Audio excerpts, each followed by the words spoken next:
Imagine a day when the greatest empire in the world, the mighty Rome, suffers a defeat so great that the very ground seems to tremble.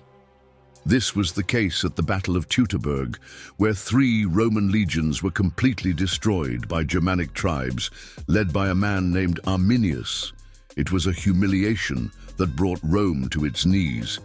But do you think such a great empire would simply accept such a defeat? Of course not. Now imagine what happens when a giant wakes up with a thirst for revenge. Rome will not rest until it regains its honor and shows the world that no one defies it with impunity. And that is the story we are going to tell today. The incredible, dramatic, and sometimes frightening Roman revenge in Germania. You will discover how Rome used not only swords and shields, but also clever strategies, tempting promises, and even fear to regain what it had lost.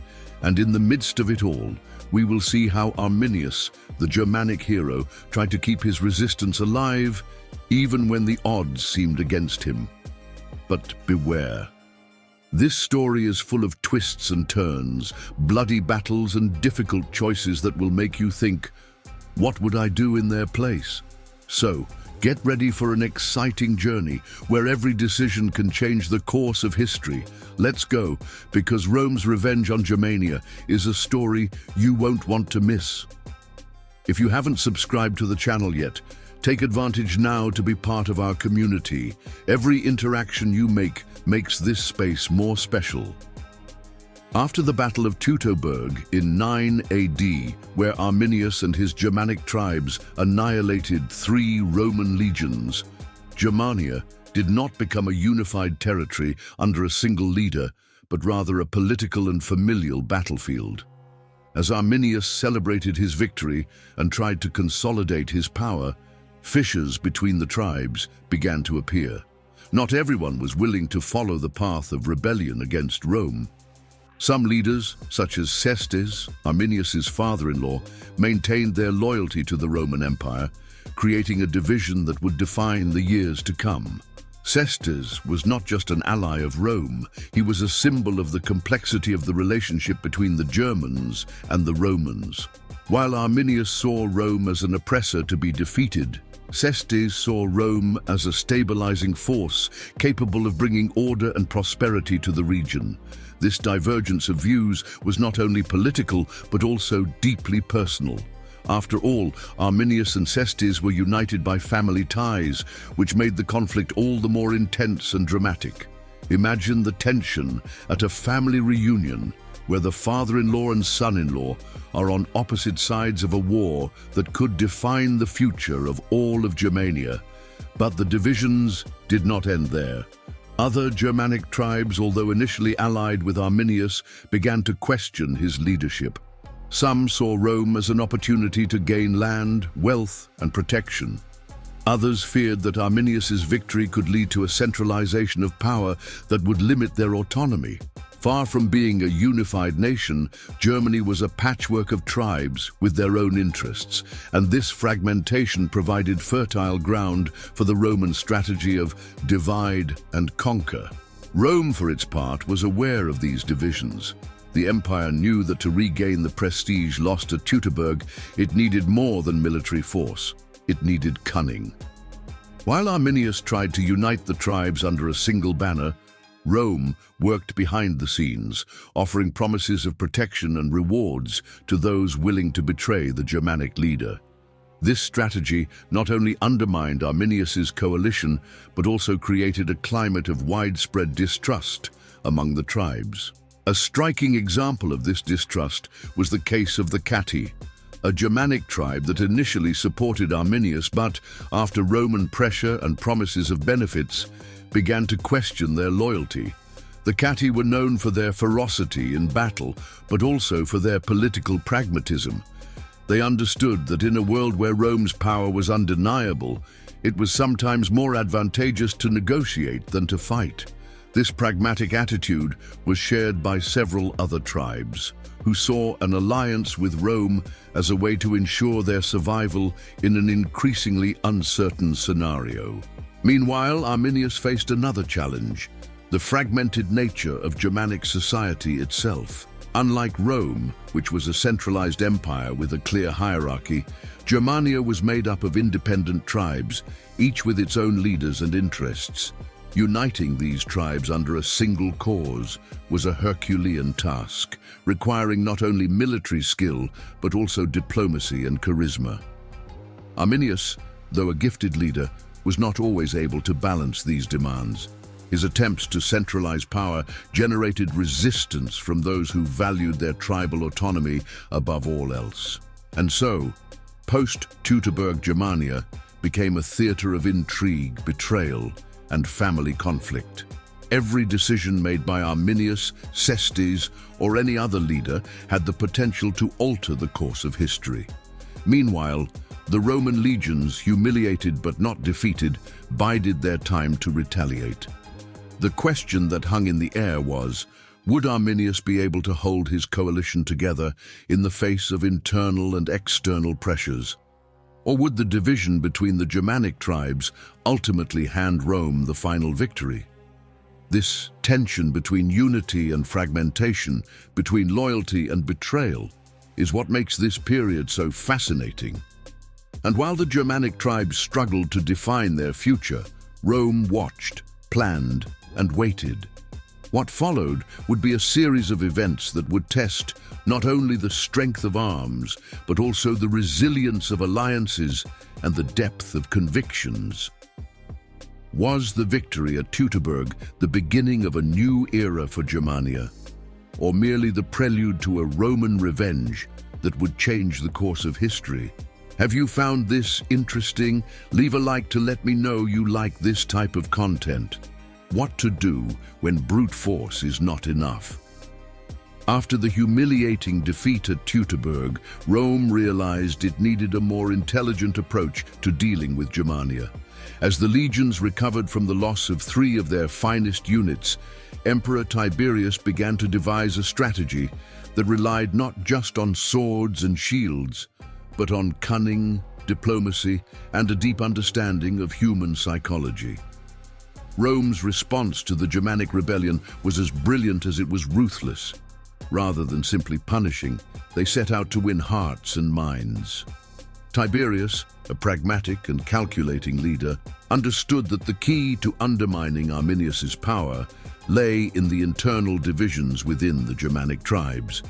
He knew that not all Germans were willing to follow Arminius to the end.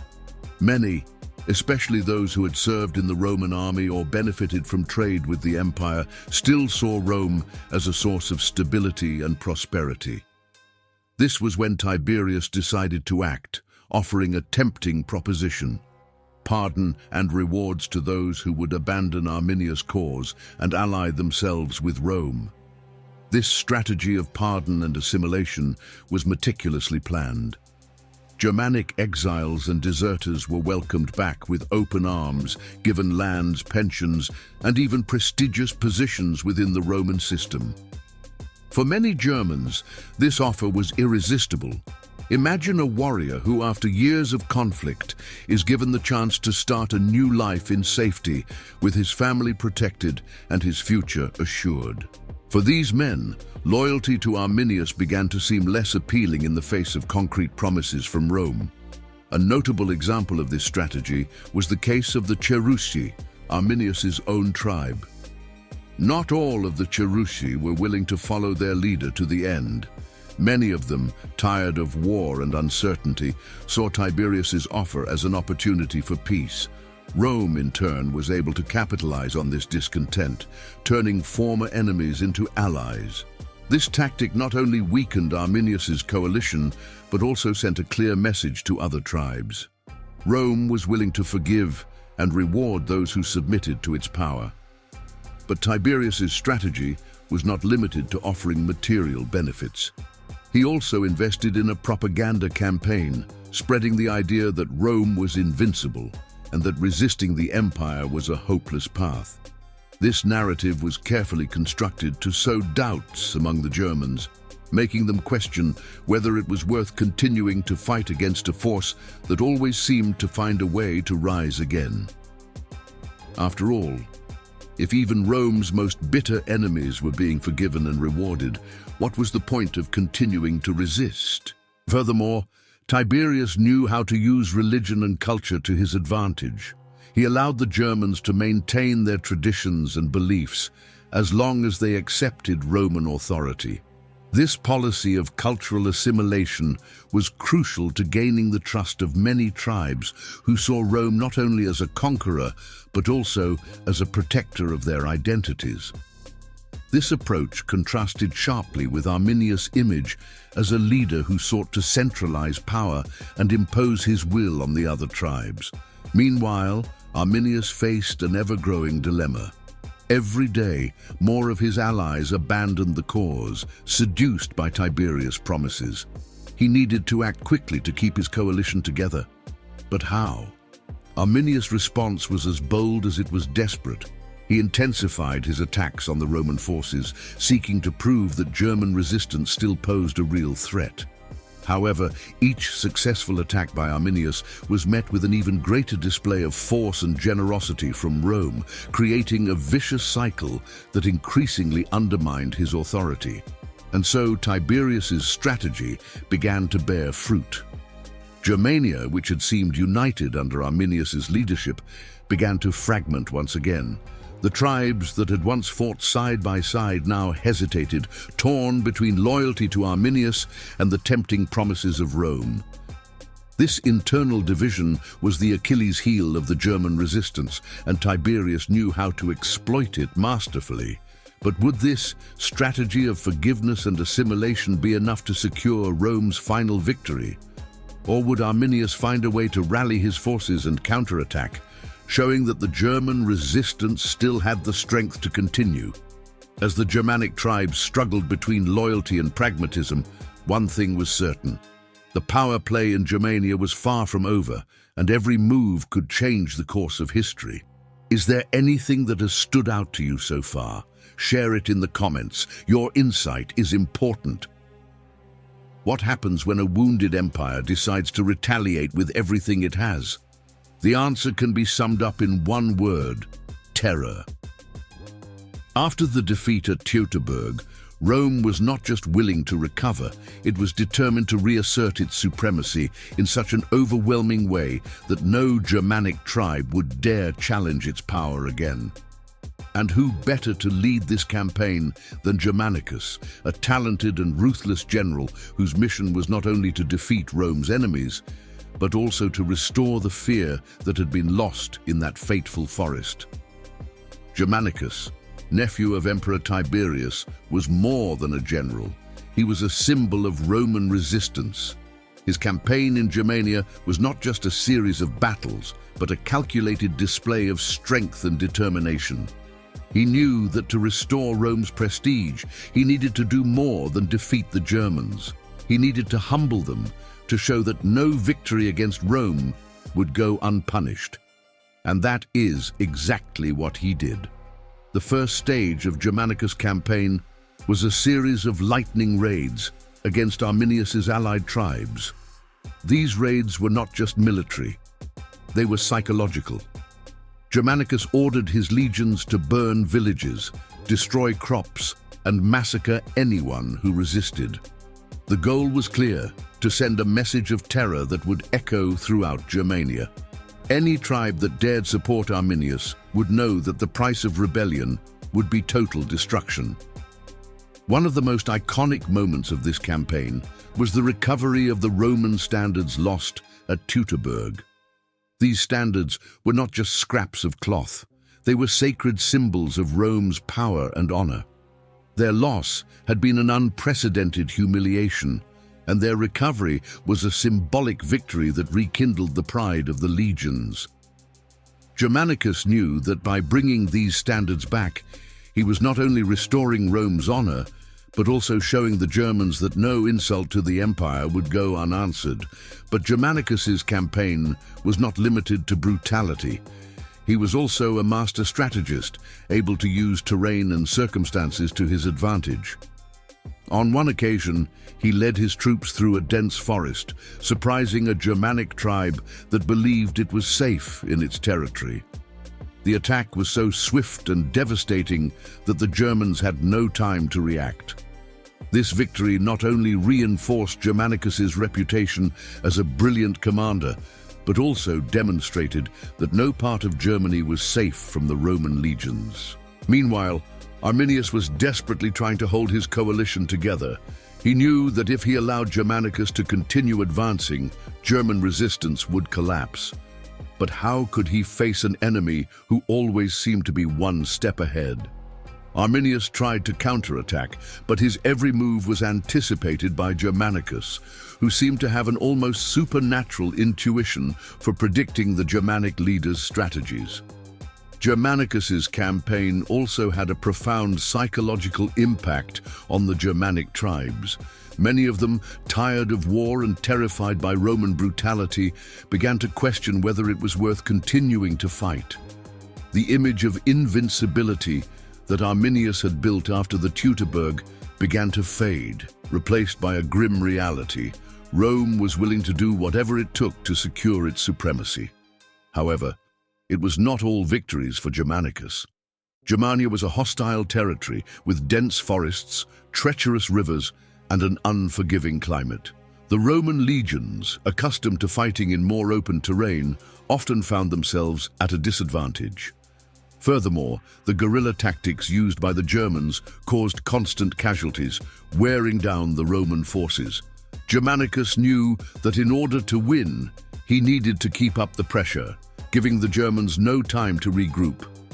And so the campaign of Roman terror and supremacy continued, with Germanicus leading his legions in a series of battles that tested the limits of their endurance and determination. Each Roman victory was a clear message to Germania. Rome had not only survived the Teutoburg, but was stronger and more determined than ever. But in the end, a crucial question remained. To what extent could fear be an effective tool of control? As Germanicus spread terror throughout Germania, he also sowed a hatred that could explode into an even greater revolt. Would the strategy of terrorizing the Germanic tribes bring lasting peace to Rome, or merely postpone an even bloodier confrontation? What happens when blood and loyalty collide on the battlefield? Imagine two brothers, born of the same land, raised with the same values, but now separated by a war that redefines the destiny of a nation. This was the setting for the encounter between Arminius, the leader of the German resistance, and Flavos, his brother, who served as an officer in the Roman army. A confrontation that was not just about strategy or power, but about identity, loyalty, and the price of conviction. This encounter, which took place on the banks of the Weser River, was one of the most dramatic and emotionally charged moments of the Germanic campaign. Arminius, the Teutoburg hero, and Flavos, the Roman soldier, represented two irreconcilable worldviews. While Arminius fought for the independence of Germany, Flavos believed that the future of his people lay in integration with Rome. The river that separated the two brothers was more than a physical obstacle. It was a symbol of the gulf that divided them. Arminius, known for his eloquence and charisma, tried to convince Flavos to abandon Rome and join the Germanic cause. He spoke of the honor of fighting for freedom, the pride of defending the land of his ancestors, and the sacrifice necessary to secure an independent future. His words were passionate, charged with a deep sense of duty to his people. He argued that serving Rome was a betrayal of one's roots, that true loyalty lay with Germania and its traditions. Flavos, however, was not to be convinced. He responded with a calmness that contrasted with Arminius's intensity. For Flavos, Rome was not an oppressor, but a civilization that brought order, progress, and opportunity. He saw integration with the empire as a way to ensure security and prosperity for his family and his people. Flavos argued that Arminius's resistance was a hopeless struggle that would only bring more suffering and destruction to Germania. The debate between the two brothers quickly escalated into a heated confrontation. Arminius, frustrated by Flavos's refusal, accused him of cowardice and treason.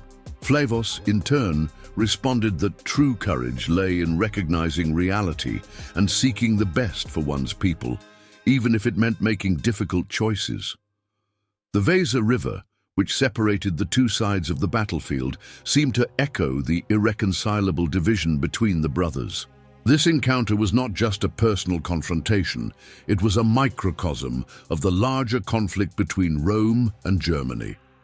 Arminius and Flavos represented two visions of the future, one of independence and tradition, the other of integration and adaptation. Each believed deeply in his cause, and neither was willing to compromise. The drama of this encounter was heightened by the fact that, despite their differences, the two brothers still shared a bond of blood and history. Interestingly, the encounter between Arminius and Flavos also revealed the complexities of Germanic identity at the time. Many Germans, like Flavos, had served in the Roman army, assimilating its culture and values. Others, like Arminius, saw Rome as a threat to their way of life. This internal division was one of the greatest challenges to Germanic resistance, for it showed that loyalty was not simply a matter of nationality, but of personal choice and conviction. The outcome of the encounter was as tragic as it was predictable. Arminius, unable to convince Flavos, withdrew in a mixture of anger and sadness. Flavos, for his part, remained steadfast in his decision, but not without a heavy heart. The Weser River, which had witnessed the clash, continued to flow, oblivious to the human drama unfolding on its banks. But what does this encounter reveal about the nature of war and loyalty? Was Arminius's conviction an inspiring force or a dangerous delusion? And was Flavos, in choosing Rome, betraying his people or securing their future? As the two brothers went their separate ways, one thing was certain. Their choices would echo for generations, shaping the fate of both Germany and Rome. And so the meeting between Arminius and Flavos was not just a dramatic moment in the war, it was a reflection on what it means to fight for what one believes in. But in the end, who was right? And what does this confrontation tell us about the price of conviction in a divided world? What does a leader do when he realizes that brute force is not enough to defeat his enemy? Arminius, the architect of the victory at Teutoburg, knew that facing Rome directly was a near impossible task.